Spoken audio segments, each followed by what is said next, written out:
Hello traders, this is Rich from Tradesight. Just wanted to take a moment here and talk about a pattern that has developed and formed in the shares of JP Morgan. What we have on the screen right now is a look at JP Morgan with the Tradesight Comber tool overlaid over it.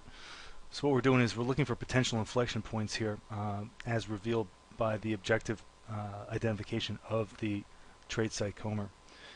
You see back here in towards the end of July, we got a 13 exhaustion warning that actually made good on itself, and certainly was a key turning point for the shares of JP Morgan. We established a downside run that went 1 through 9 bars, and actually then went into a bit of a consolidation phase after that.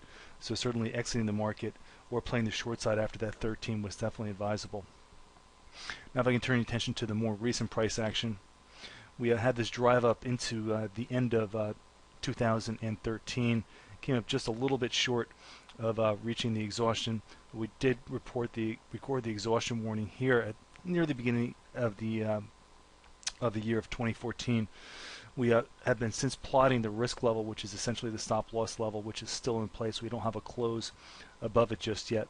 So the Comber exhaustion phase is still in place, but hasn't made good on itself yet. We need to get a price flip to the downside here after interacting with that exhaustion and the risk level here. Now I want to flip the chart to the sister study to the Comber, which is the Seeker. Alright, so now we've got the same chart, still JP Morgan in the daily time frame. This one is with the Seeker tool overlaid in place of the Comber.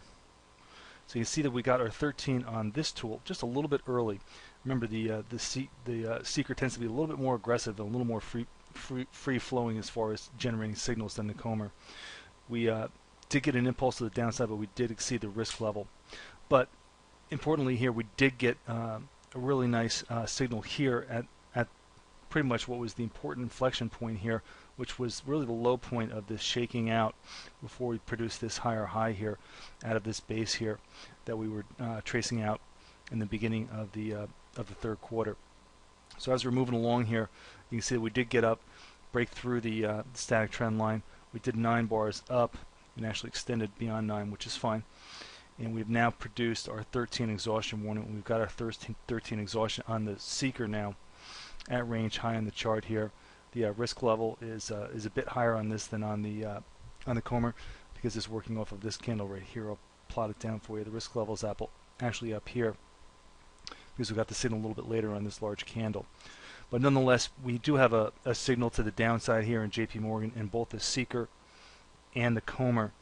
And it's not that often that they line up together, but when they do, it can be very notable and can often lead to powerful moves. So just be aware of that. Definitely, if you see any intraday shorts setting up, any technical setting up for a short breakdown in the intraday time frames in JP Morgan, definitely don't pass on those. All right, folks, as always, thanks for listening. This has been Rich for Tradesight.